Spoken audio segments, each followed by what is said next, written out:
اعوذ باللہ من الشیطان الرجیم بسم اللہ الرحمن الرحیم۔ ماہ رجب میں یہ وظیفہ پڑھ لو، اسی وقت پیسوں کا انتظام ہو جائے گا۔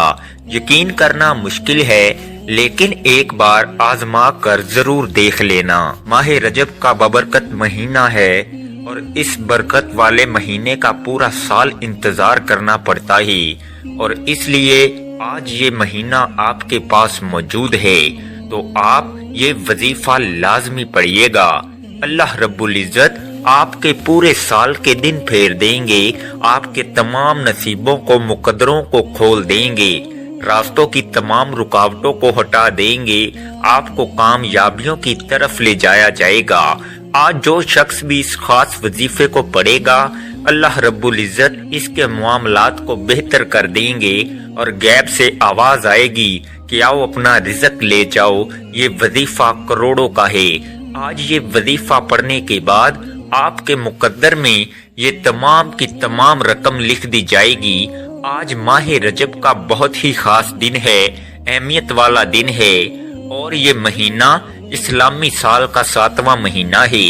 آج آپ نے اس خاص قبولیت کے دن، اس خاص برکت والے دن یہ خاص وظیفہ پڑھنا ہے، اور رب کعبہ سے اپنی جھولیاں رزق سے، دولت سے بھروا لینی ہیں، اپنے پسند کا نصیب لکھوا لینا ہے۔ یہ کامیابی کا 100% یقینی عمل ہے۔ اگر آپ اپنے گھر کے حالات کو بہتر بنانا چاہتے ہیں تو آج اس دن کو ہرگز بھی آپ نے ضائع نہیں کرنا۔ دنیا داری میں، دنیا کے کاموں میں مصروف رہ کر اگر آج کا دن آپ نے گزار دیا تو پچھتاوا مقدر ہو جائے گا، پورے سال کا پچھتاوا ہوگا، کیونکہ آج وقت ہے اللہ کریم سے اپنی حاجات کو پورا کروانے، رب کی رحمتوں سے جھولیاں بھرنے کا۔ اس لیے میری آپ سے ہاتھ جوڑ کر گزارش ہے کہ آج اس دن کو ہرگز بھی لاپرواہی میں مت گزاریے گا۔ ماہ رجب میں ہر گھڑی قبولیت کی ہے، ہر لمحہ برکتوں سے مالا مال ہے، اور آج کے دن رحمتیں، برکتیں چھما چھم بارش کے قطروں کی طرح برس رہی ہیں۔ آج انعامات لینے کا وقت ہے، آج رب کریم کو راضی کرنے کا وقت ہے، رب سے مانگنے کا وقت ہے۔ آج اس خاص عمل کو پڑھنے کی دیر ہے۔ آپ کو غیب سے اتنی دولت، اتنی کامیابیاں ملیں گی کہ آپ کو خود بھی سمجھ نہیں آئے گی کہ یہ میرے ساتھ ہو کیا رہا ہے۔ یہ تسبیح رب کریم کی لاڈلی تسبیح ہے۔ اس تسبیح کو پڑھنے والا رب کا لاڈلا بن جاتا ہے۔ آج ایک بچہ اپنی ماں کا لاڈلا ہو تو ماں اس کے لیے اپنا تن من دھن سب بیچ کر اس کی تمام خواہشات کو پورا کرتی ہے۔ اللہ رب العزت تو 70 ماؤں سے زیادہ محبت کرتا ہے۔ اس ذات کے جب آپ لوگ لاڈلے بنو گے اور آپ اس خاص عمل، اس خاص وظیفے کو پڑھو گے، اللہ رب العزت کو راضی کرنے کی آپ کوشش کرو گے، تو پھر اللہ رب العزت کی ذات آپ سے راضی ہو جائے گی۔ وقت کی نزاکت کو مد نظر رکھتے ہوئے آئیے ناظرین آج کے اس بابرکت عمل کی طرف چلتے ہیں، لیکن اس سے پہلے آپ سے گزارش ہے کہ اگر آپ اس چینل پر نئے ہیں اور آپ نے ابھی تک اس چینل کو سبسکرائب نہیں کیا تو خدا را اس چینل کو ابھی سبسکرائب کر لیں، کیونکہ ایسے بہت سے وظائف، بہت سے اعمال آپ کے حوالے ڈیلی بیسس پر کرتا رہوں گا انشاءاللہ۔ اب آپ نے کرنا کیا ہے، ذرا دھیان سے ملاحظہ کریں۔ ماہ رجب کا مہینہ آپ کے پاس موجود ہے۔ آپ کو جب جہاں جیسے وقت مل جائے، کسی بھی نماز کے بعد آپ یہ وظیفہ پڑھ سکتے ہیں۔ آپ نے کرنا کیا ہے، باوضو مصلی پر بیٹھ کر سب سے پہلے نبی کریم رؤوف الرحیم صلی اللہ علیہ وآلہ وسلم کی ذات پاک پر 3 بار درود پاک پڑھنا ہے۔ درود پاک آپ کوئی سا بھی پڑھ سکتے ہیں۔ آپ سب سے چھوٹا اور مختصر سا درود صلی اللہ علیہ وآلہ وسلم پڑھ لیں، یا صلی اللہ علی محمد پڑھ لیں، یا پھر آپ نماز والا درود ابراہیمی پڑھ لیں۔ ایک بار حصول برکت اور ثواب کی نیت سے میرے ساتھ بھی پڑھیے گا۔ اللہم صلی علی محمد وعلی آل محمد کما صلیت علی ابراہیم وعلی آل ابراہیم انکا حمید مجید۔ اللہم بارک علی محمد وعلی آل محمد کما بارکت علی ابراہیم وعلی آل ابراہیم انکا حمید مجید۔ 3 بار درود پاک پڑھتے ساتھ ہی فوری طور پر آپ نے اپنے خاص مقصد کی نیت کرنی ہے۔ ہر بندے کا مقصد الگ ہے، ہر بندے کی حاجت الگ ہے۔ کوئی کرائے کے مکان میں رہتا ہے اور اپنا ذاتی مکان خریدنا چاہتا ہے، کوئی بے روزگار ہے، ایک اچھا روزگار چاہتا ہے، ایک بہترین نوکری چاہتا ہے، یا اپنے کاروبار میں کامیابی چاہتا ہے۔ پہلے کاروبار اچھا چل رہا تھا لیکن اب کاروبار رک چکا ہے۔ کاروبار میں ترقی، عروج، کامیابی کے لیے آپ اس خاص عمل، اس خاص وظیفے کو پڑھ سکتے ہیں۔ آپ اپنے گھر کے حالات کو بہتر بنانے کے لیے بھی پڑھ سکتے ہیں، جلدی شادی کے اسباب کے لیے بھی پڑھ سکتے ہیں۔ اگر آپ مقروض ہیں، قرضوں کی دلدل میں پھنسے ہوئے ہیں، اس دلدل سے نکلنے کے لیے بھی آپ اس خاص وظیفے کو پڑھ سکتے ہیں۔ الغرض آپ کا جو بھی مسئلہ ہے، جو بھی حاجت ہے، آج اللہ رب العزت کی بارگاہ میں سربا سجود ہو کر مانگنا۔ آج یہ نہ سوچئے گا میں تھوڑا مانگ لوں، آج یہ نہ سوچئے گا کہ میں 1-2 لاکھ مانگ لوں۔ آج اللہ رب العزت سے جو بھی مانگیں گے میرا اللہ آپ کو ضرور عطا فرمائے گا۔ اپنے خاص مقصد کی نیت کرتے ساتھ ہی فوری طور پر آپ نے ایک بار اعوذ باللہ من الشیطان الرجیم بسم اللہ الرحمن الرحیم پڑھ کر وظیفے کا آغاز کرنا ہے۔ تعوذ اور تسمیہ پڑھنے سے تمام شیاطینی اثرات ختم ہو جاتے ہیں، اور جس کام کے شروع میں تعوذ اور تسمیہ پڑھ لیا جاتا ہے اس میں برکت ہوتی ہے، اس میں خیر ہوتی ہے، اس میں سلامتی ہوتی ہے۔ جب آپ اپنے تمام مقاصد کی نیت کر لی، تعوذ اور تسمیہ پڑھ لیا، تو اب آپ نے فوری طور پر اپنی آنکھوں کو بند کرنا ہے۔ پوری توجہ اور دھیان کے ساتھ آپ نے پہلے نمبر پر جو وظیفہ پڑھنا ہے وہ وظیفہ رب کریم کے 2 صفاتی ناموں کا وظیفہ ہے۔ یہ 2 نام جسے اسم اعظم کہا جاتا ہے، اور جس بندے کے ہاتھ میں یہ اسم اعظم لگ جاتا ہے اس کے منہ سے نکلی ہر بات پوری ہو جاتی ہے، بے شمار رزق اس کی تقدیر میں لکھ دیا جاتا ہے۔ یہ اسم اعظم یا حی یا قیوم ہے۔ یا حی یا قیوم کی فضیلت اور برکت کے بارے میں اگر بتاؤں تو صرف اتنا کہوں گا کہ آج کے دن کی ہر گھڑی قبولیت کی ہے، جس میں مانگنے والے کو چھپر پھاڑ کر عطا کیا جاتا ہے، جس میں مانگنے والے کی نسلوں کو رنگ دیا جاتا ہے، گھر کے حالات کو بہتر بنا دیا جاتا ہے۔ اللہ کے بندے، اللہ کے ولی، اللہ کے دوست کہا کرتے ہیں کہ یا حی یا قیوم پڑھنے والا رب کریم سے خزانے بھی مانگے گا تو رب کی ذات اس کے مقدر میں لکھ دے گی۔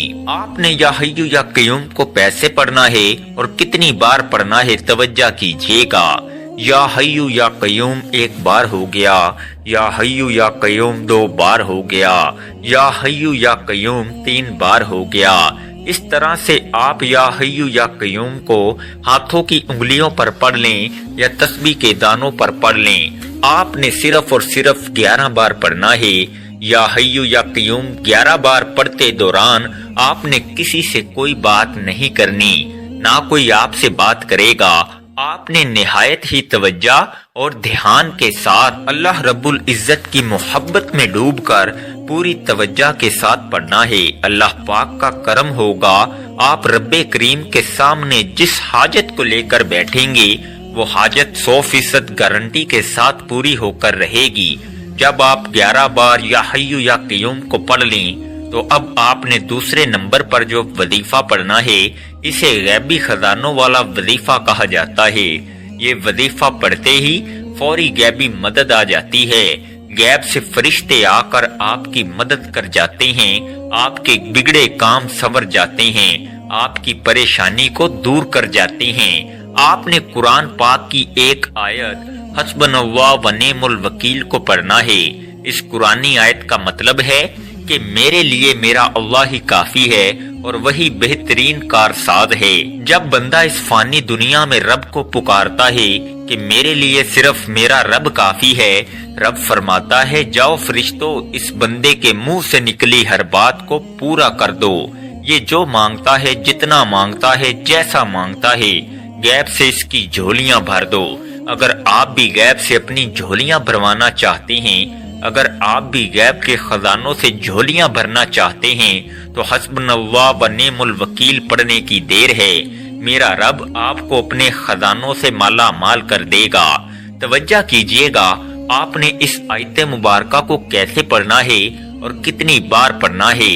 حسبنا اللہ و نعم الوکیل ایک بار ہو گیا، حسبنا اللہ و نعم الوکیل 2 بار ہو گیا، حسبنا اللہ و نعم الوکیل 3 بار ہو گیا۔ اس طرح سے آپ ہاتھوں کی انگلیوں پر پڑھ لیں یا تسبیح کے دانوں پر پڑھ لیں۔ آپ نے 100 بار پڑھنا ہے، یعنی ایک مکمل تسبیح پڑھنی ہے۔ یہ تسبیح پڑھتے دوران آپ کی جو بھی حاجت ہے، جو بھی خواہش ہے، آپ رب کریم سے مانگتے چلے جائیں۔ اگر آپ پہاڑ جتنا سونا بھی مانگیں گے تو میرا رب خزانہ غیب سے آپ کو عطا کرے گا۔ حسبنا اللہ و نعم الوکیل 100 بار پڑھنے کے بعد اب آپ نے تیسرے نمبر پر جو وظیفہ پڑھنا ہے، یہ ایک قرآنی سورت کا وظیفہ ہے جسے دولت والی سورت کہا جاتا ہے۔ اس قرآنی سورت کو سورہ کوثر کہا جاتا ہے۔ جب حضرت محمد صلی اللہ علیہ وآلہ وسلم کو کفار نے نعوذ باللہ تانے دینا شروع کیے، آپ کو برا بھلا کہنا شروع کیا، تو اللہ رب العزت نے حضرت جبرائیل امین کو وحی کی کہ جاؤ سورہ کوثر کا تحفہ میرے حبیب کی بارگاہ میں پیش کرو۔ بے شک کفار ہی ہیں جو بے نسلی ہیں، یہ اللہ رب العزت نے اپنے پیارے حبیب کی طرف سے جواب دیا۔ سورہ کوثر کے آپ نے پہلے بھی بہت سارے وظائف پڑھے ہوں گے، بہت ساری تسبیحات پڑھی ہوں گی، لیکن یہ آج کا عمل بہت خاص ہے۔ یہ آج کا عمل یقین کریں آپ کے معاملات کو بہتر کر دے گا، آپ کے رستوں کی رکاوٹوں کو ہٹا دے گا، نصیبوں کو کھول دے گا۔ سورہ کوثر کی تلاوت سماعت فرما لیں۔ اعوذ باللہ من الشیطان الرجیم، بسم اللہ الرحمن الرحیم۔ انا اعطیناک الکوثر فصلی لربک وانحر ان شانئک ھو الابتر۔ آپ نے سورہ کوثر کو صرف اور صرف 29 بار پڑھنا ہے اور ہر بار بسم اللہ کے ساتھ پڑھنا ہے۔ اگر ہم پر ایک بار نظر رحمت ہو جائے تو وہ پوری زندگی کے لیے کافی ہے۔ بس آپ نے ان اعمال کو بتائے گئے طریقے سے پڑھنا ہے، آرام آرام سے پڑھنا ہے، جلد بازی میں نہیں پڑھنا۔ بعض لوگ جلدی بہت کرتے ہیں، دیکھیں جو بندہ جلدی کرتا ہے نا وہ بندہ کامیاب نہیں ہو پاتا، کیونکہ اس کی ترتیب صحیح نہیں ہوتی، اس کا دھیان، اس کی توجہ نہیں ہوتی۔ لیکن آپ پورے دھیان اور توجہ کے ساتھ یہ وظیفہ پڑھیے گا۔ جب آپ یہ تینوں اعمال بتائے گئے طریقے اور ترتیب سے پڑھ لیں تو آخر میں پھر 3 بار درود پاک پڑھیے گا جو آپ نے عمل کے شروع میں پڑھا تھا۔ اب آپ کا عمل مکمل ہو گیا۔ میں نے آپ کو وظیفے کا مکمل طریقہ اچھی طرح بتا دیا ہے کہ آپ نے کتنی بار پڑھنا ہے اور کیسے پڑھنا ہے۔ اب آپ نے کیا کرنا ہے؟ اب آپ نے اللہ کے حضور خصوصی دعا مانگنی ہے اور اپنی ساری حاجات، ساری پریشانیاں، سارے مسائل اللہ کے سپرد کر دینے ہیں اور رو رو کر، گڑ گڑا کر، سچے دل سے، پورے یقین کے ساتھ اللہ سے مانگنا ہے۔ اللہ پاک آپ کو خالی ہاتھ نہیں لوٹائے گا انشاءاللہ۔ دعا ہے کہ رب کریم میرا سنانا اور آپ کا سننا اپنی پاک بارگاہ الہی میں قبول و منظور فرمائے۔ محترم ناظرین، اپنے رزق میں برکت اور وسعت کے لیے اللہ تعالیٰ کے 99 ناموں میں سے کوئی ایک نام کمنٹ میں ضرور لکھیں۔ اللہ تعالیٰ ہم سب کا حامی و ناصر ہو، آمین۔ السلام علیکم ورحمۃ اللہ وبرکاتہ۔